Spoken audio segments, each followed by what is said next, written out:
Salut, dragi prieteni, și bine v-am regăsit! Numele meu este Claudiu Truță și ne aflăm la nevertebrate.ro. Astăzi vom discuta despre pompa de aer Eheim Air Pump 100, care este de altfel cea mai mică pompă de aer de la Eheim. Este o pompă cu o singură ieșire. Am să încep să o deschid ca să vă prezint ce este înăuntru. Avem un furtun de aer, avem o piatră de aer, avem certificatul de garanție, avem cartea tehnică și, evident, avem pompa. Am să pun hârtiile la loc pentru că nu sunt extrem de importante în acest moment al prezentării și am să vorbesc puțin despre ce am găsit în cutie. Furtunul de silicon este un furtun transparent, extrem de moale, n-am să insist prea mult asupra lui. Este de calitate, se vede, dar mai mult nu cred că este necesar. Piatra de aer este o piatră care are o ventuză, până aici nimic deosebit. Ce este cu adevărat important și practic ce diferențiază această piatră de aer față de alte produse este faptul că este reglabilă.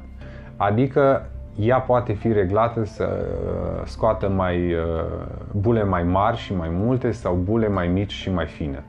Practic, aici avem un reglaj, învârtindu-se de această piesă se pot obține bulele mai mici sau mai mari. Pot să vă spun din experiență că cu această piatră de aer se pot obține niște bule extrem de fine. Cam atât ar fi de spus despre piatră. O să trecem la pompa propriu-zisă, care de fapt este cel mai interesant accesoriu din cutie. Încă de la bun început se poate remarca că pompa este voluminoasă, este grea, se vede că este o pompă solidă și aici vedem ieșirea pentru furtunul de aer.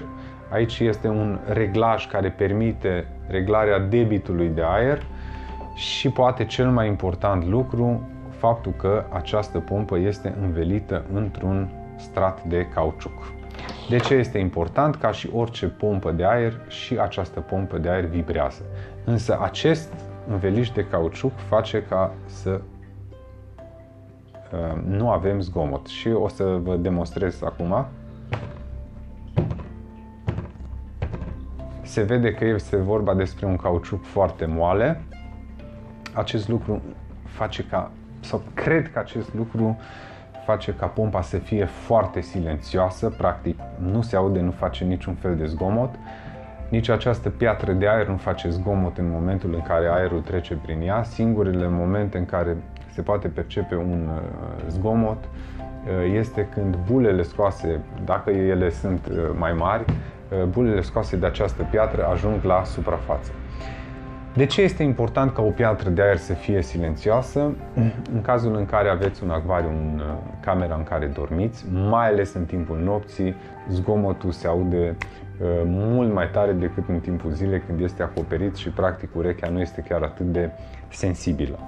Ce ar fi important de spus despre pompă, în afară de faptul că este solidă și că este un pic mai mare decât celelalte, evident este mult mai fiabilă în timp, este un lucru dovedit. Oricum aștept la finalul videoului comentariile celor care folosesc această pompă, însă mai doresc să adaug următorul lucru care este foarte important. În cazul în care aveți acvarii înalte și doriți să fixați această pompă undeva la baza acvariului, ea are forță să împingă aerul. Fie că este jos, fie că avem un acvariu înalt, fie că piatra este așezată undeva foarte jos, niciodată nu vom avea probleme ca pompa să nu fie suficient de puternică încât să scoată aerul fără niciun fel de problemă. De regulă, pompa de aer se așează deasupra acvariului sau cel puțin să fie la un nivel deasupra suprafeței apei. Asta în cazul în care nu folosim o valvă antiretur pentru furtun. În cazul în care folosim o valvă antiretur, pompa poate să stea și sub nivelul acvariului. E important de reținut că nu e deloc de dorit ca nici măcar accidental apa să pătrundă în interiorul pompei, pentru că acest lucru poate duce la defectarea acestuia. Vă mulțumesc foarte mult că v-ați uitat la acest film. Așa cum vă spuneam, aștept comentariile celor care folosesc această pompă.